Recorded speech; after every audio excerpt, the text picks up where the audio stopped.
Go. All right, this is a 2004 Crown Victoria, and it lived its life as a North St. Paul squad car. And the officer that was assigned to this car, Richard Crittenden, was killed in line of duty in September of '09. I never met the man, but I was a cop for 32 years, and Richard's funeral was the last funeral I went to when I was still on the job. At the end of that year, at the end of '09, I retired. In the spring of 2010, I went to the Chiefs conference just to see old friends, and I met a gal named Christine Crittenden, who happens to be seated right back here. That's Richard's widow. She told me that, well, it was a conversation. She walked up to me and asked me if I knew anybody that would sell her a light bar. And of course, my question is, you know, you can't have your own police car. Well, she said she had Richard's squad car at home and didn't know really what she wanted to do with it, but she wanted to do something with it so that the grandkids would remember what Grandpa was, you know, as a police officer. So we put our heads together. We decided to make a memorial. I'd been on the job long enough. You get to know people, so I went to my graphics people, Advanced Graphics in Vagnus Heights. They were at the Chiefs conference, and this all happened that day. Wow. And I went and talked to Ron, the owner, and I told him, we've got Christine Crittenden's got her husband's squad car, retired squad. We want to build it into a memorial vehicle. Will you help us out? And he said, absolutely. We'll design the graphics for you and we'll apply them. And I said, by the way, I don't have any money budget. And he says, no problem. They did all this for nothing. I got a hold of Federal Signal. They donated the light bar and the mirror lights and the siren head, the light boxes in the front end. Wow. I called Go Rhino in California. They manufacture push bumpers. Mm-hmm. And this is an old 4 Crown Vic. It's old technology. So I called those folks up looking for some brackets. Because of my former life, I had access to all kinds of used equipment, and that's what we were going to use. Yeah. And I called them up and I said, I need push bumper brackets for an 04 Crown Vic. That led to a conversation about why do you want something that old. Told them what we were doing. 2 days later, they airshipped a brand new push bumper for it. Wow. On the front of the car, when I turn the lights on in a second, there's a pair of LED push bumper lights on there. When I was on the job, I worked drugs a lot. I worked undercover for 10 years. And we used Able 2 products in Missouri for a lot of our undercover lighting and stuff. Called them up, and the car's got a red, white, and blue theme, obviously.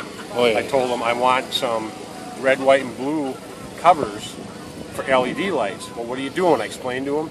They actually shut down the manufacturing line and stamped out 2 3-color LED lights. They're the only ones in the nation like that. They're red, white, and blue.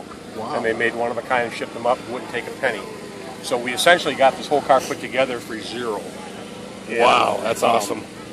The way it works, right now there's 274 names on the trunk of the car, which is more than what the national database will show because we include reserve officers, we include detention deputies, jailers that don't necessarily qualify for the national attention, but we put them on here. Well, they should. We're getting ready to reprint the trunk with it, and when we do that, we'll be adding 10 names.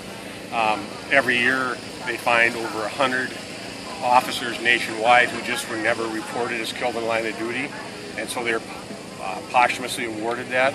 So we'll be adding 10 names on the trunk lid. So that's where we're from, and we do a ton of, we work with Lima for the funerals, and then we do a whole bunch of parades, car shows, about 50 a year. That's awesome. We've had the opportunity, we've actually traveled to Washington, D.C. with this car. We drove it all the way out there. We got 28 miles a gallon out there and back.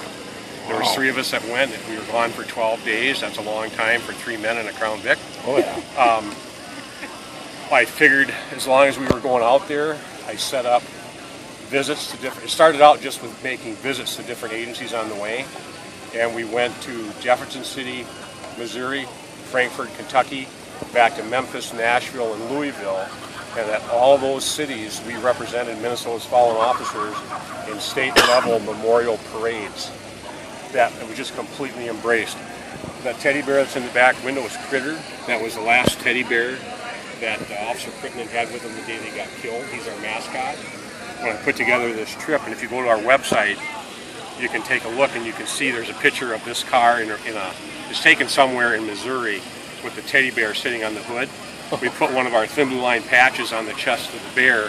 When I put together this trip, I stumbled onto a newspaper article about a 4-year-old little girl in Louisville whose dad was a Louisville cop and grandpa was a Louisville cop. She had leukemia.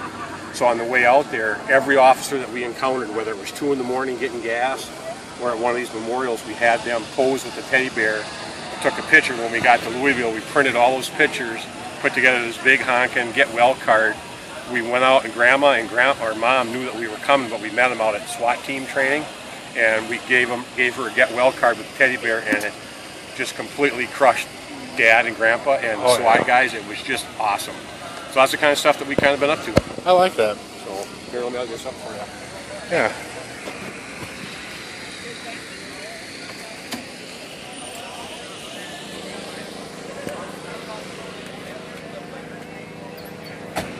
Oh, wow. Now, when people look at those, the average person doesn't know that that's not right, but cops pick that up right away, that they're 3-color rather than 2-color. Oh, yeah. The hood was painted by 3 high school seniors from Pequot Lakes High School. We, a year and a half ago, my wife and kids gave me a custom-made fishing rod for Father's Day. Through the course of that, I met the art instructor at Pequot Lakes, Dave Gunther, and I told him we've been looking for an artist to put an eagle on the hood, and he said, well, I've got 3 of the best art students I've ever had in my life, airbrush guys or kids, and he said, is that okay? And we encouraged him to make it a class project. So Dave Gunther donated all the paint himself, and the kids donated their time, and it took them from September through March last year. We took the hood off, brought it up. I went and I bought a different hood at a salvage yard so we could still do funerals and stuff, and this is the end result of that. Wow, look at that. Pretty awesome. Yeah, it is. People just completely stepped up. And what does this stand for here? Unus Stamus. We stand as one.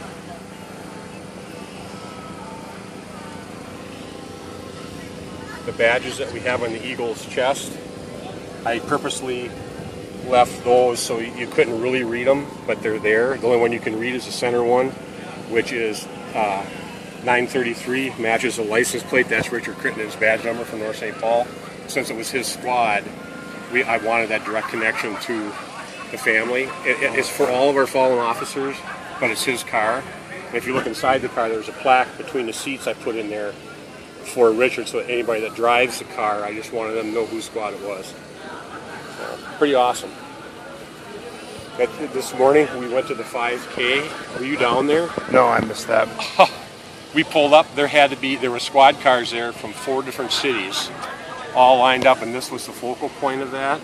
And then they had 127 or something runners in their race, but it's just so awesome to go into a community like this where it's appreciated and embraced, and it means something, people understand. Oh, yeah. And remembrance is everything to survivors. It's so important that people remember their loved ones, and this accomplishes that. So it's just been an awesome couple of days that we've spent here. Thank you so much. Oh, no, this is only 32 years on the job, and I do as much out of this way as I ever did. It's a complete labor of love. I started out my career in Lutwell County as a deputy, and that's way in southern Minnesota.